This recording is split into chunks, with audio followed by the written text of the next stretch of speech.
Hey, it's Jason from Pro Guitar Studio. Today we're going to do something a little bit different than what we usually do. So last week I ended up hurting my fretting hand. So I actually have stitches on my fretting hand. I cannot use it on the fretboard right now. So until those stitches come out, just not a good idea to actually put them on the fretboard and try to play.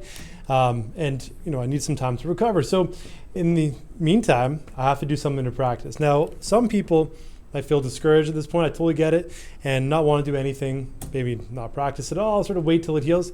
But for me, what I want to do is I want to really build up my picking hand, either my fingers or my pick, as I go through this sort of healing process, right? So instead of just sitting there waiting around for everything to heal and taking a break on everything, there's a range of things that I'm doing to sort of keep my musical mind in action and also keep my technical skills up. So in terms of my right hand, I'm going to be working on some picking skills, some finger picking. I also have my trusty piano sort of to work through some different, different chord changes, different composition stuff. So I can use that to sort of figure things out that I need to, that I can't actually play on the fretboard. But I definitely want to go over today on one exercise that I do all the time, and I'm going to continue doing while I'm going through this with my hand. So what I'm going to do here, we're going to take a look at an exercise that involves picking just one string. So it might seem very simple, but as you go through this, you can see it's quite powerful. And at first, you might find it very awkward to actually work through. So we're just going to use the low E string for this exercise.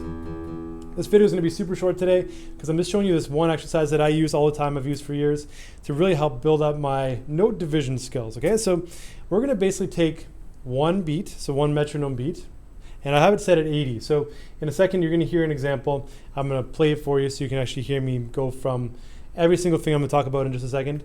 So we're going to take that 80 beats per minute. Not sure if you can hear that. There's our metronome. And we're going to divide that beat into 1, 2, 3, 4, optionally 5, and 6. Okay, so for a simple way to go through this is 1, 2, 3, and 4. The most challenging is going to 5, going from 4 to 5, because using 5 notes in one beat can feel very awkward. And then going to 6 can be weird too. So that jump between 4 and 6 is not as hard as between 4, 5, and then 6. So I find going from 4 to 6 is a little bit easier than definitely going and adding that fifth, we'll say 5-note division in there. So here we go. This is going to be our example, and then I'll explain how I'm going through each of those, okay?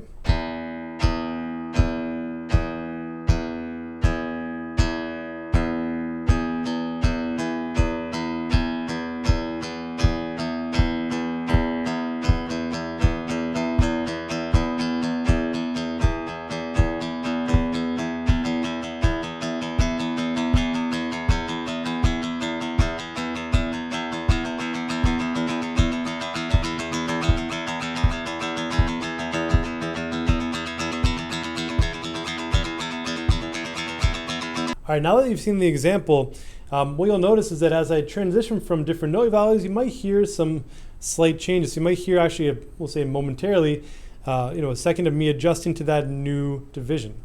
And so depending on what song it is, if there's certain divisions in that particular song, like going from an eighth note to an eighth note triplet, and you find it's an awkward switch, you might need to work on that over and over and over again until it sounds super smooth. But that little transition there, you're going to hear me sort of go through, and it's sort of a feature of this exercise, right? So trying to get used to that transition from one note division to the next. Now, as you go through those divisions of 1, 2, 3, 4, 5, 6, you can jump between like 1 and then 3 and then 2 and then 4, whatever you want to do. You don't have to go from 1 to 6 and then back. But usually how I work through it, I'll go from 1 to 2 to 3 to 4 to 5 to 6, and then work my way back to 5, 4, 3, 2, and 1. Now, it's not always smooth as I transition, so especially on the higher range, like going from 4 to 5 to 6, that can be an awkward part. So I always like to work on that area where I divide it into 5 and then to 6. So trying to give yourself some time to get accustomed to that transition, right? So don't feel you need to do each transition smoothly. I try to make a smooth example for the video here, but as you go through those different divisions, it might not be that smooth, and that's okay. We're just trying to get used to being able to go from 4 to 5 to 6, or even just 1 to 2 to 3. So here's my example, 80 beats per minute. And slow your metronome down if you need to, okay? So quarter note, you just want to really be tight with the metronome. Super tight, just get it right on locked in. If you don't feel like you're tight and hitting right at the same exact moment as that metronome, spend time on this. Now when we go to eighth notes, we want to divide that in half. So use an up pick to divide that, okay?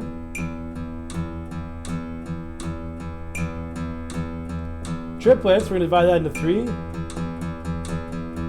Might take a second to sort of lock into your 3 division. This will be an 8th note triplet, by the way.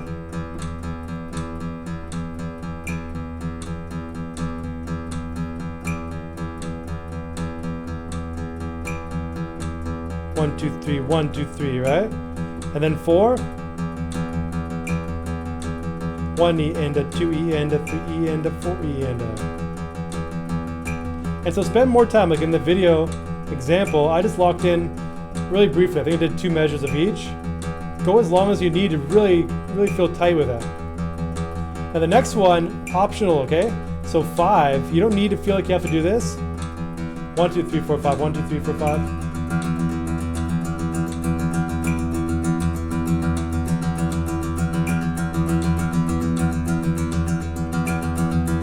And then 6.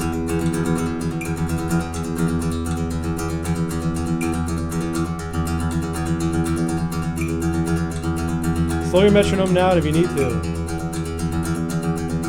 Back to 5.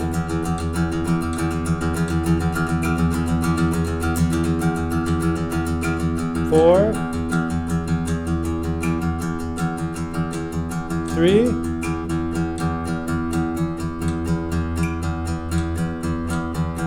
2.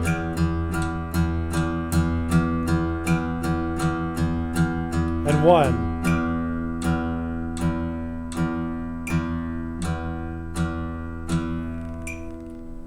So that's sort of a brief explanation as you go through it. Like I said, don't worry about being perfect on that transition. So our goal is to get more comfortable with that transition, but right now you want to just work on each division.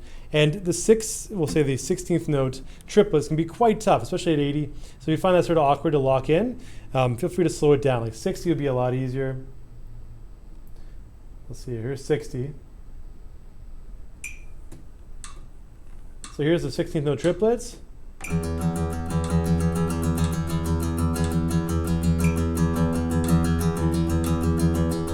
So now I feel like I'm locked in, right? Takes a quick second. 5s.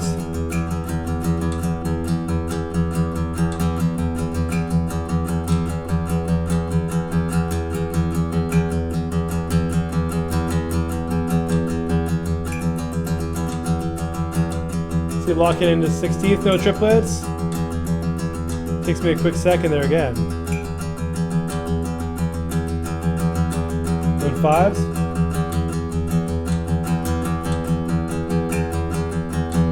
4. 3.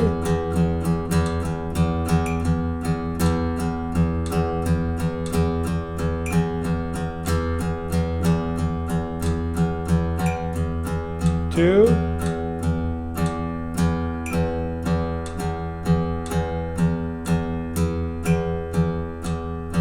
Quarter note. All right, there. So try to give you an example there of how it can be also awkward, even for me, to adjust from 80 to 60 and then try to lock in on it. So each tempo has its own set of challenges. You'll find that you might not be super fast, and I don't claim to be perfect at all those transitions all the time. But what that does do is it builds up your confidence in playing different note divisions throughout different pieces of music at different tempos and being comfortable playing whatever comes your way. So I find this exercise has helped me a lot over the years, doing a range of things. And within this, there's a whole bunch of things you can do once you get into it, like skipping notes as you're playing. So if you're doing like every second note you're picking, you're trying to do the first note, skip the next one, do the next one. And so depending on what style you're doing, you might find that's very useful, right? And like I said, there's a ton of ways we can alter that exercise to make it more useful depending on what genre you're playing. So good exercise to work on. Like I said, don't be perfect with it. Just try to get those divisions comfortable and only go as fast as you need to. So 60 beats per minute is a good starting point. Although at a quarter note speed, I find it can be awkward if you're just getting used to using a metronome. Trying to get that quarter note on the 60 beats per minute can feel sort of tough. And then if you work up and you do triplets and you try to do, let's say, 16th notes and you can't do the division of 4, then just leave it. Go back to the triplets and slowly work your way up, right? So you can keep going. You can go at a slow tempo there. We can go to 7, 8, 9. You can go as many divisions as you want. This is all up to you. You can take this and you alter it as much as you want to. But what I'm trying to give you is a way to work on your picking hand when your fretting hand is out of commission. And I do this, like I said, without, when I'm not even in this situation. So I try to work on my picking timing as much as possible. Not obviously every day. It's something that I throw into my practice routine weekly. But something that you should also do as well. So let me know if you have any questions or comments. If you like this video, subscribe for more videos like this. I'll be doing a few more examples of what to work on when your fretting hand is out of commission. So if you're just trying to work on your picking hand skills, or if you have a fretting hand out of commission like mine, it's a great series for you to check out. So like I said, if you like this video, subscribe, give me a thumbs up so I know that you enjoyed this, and I'll see you soon.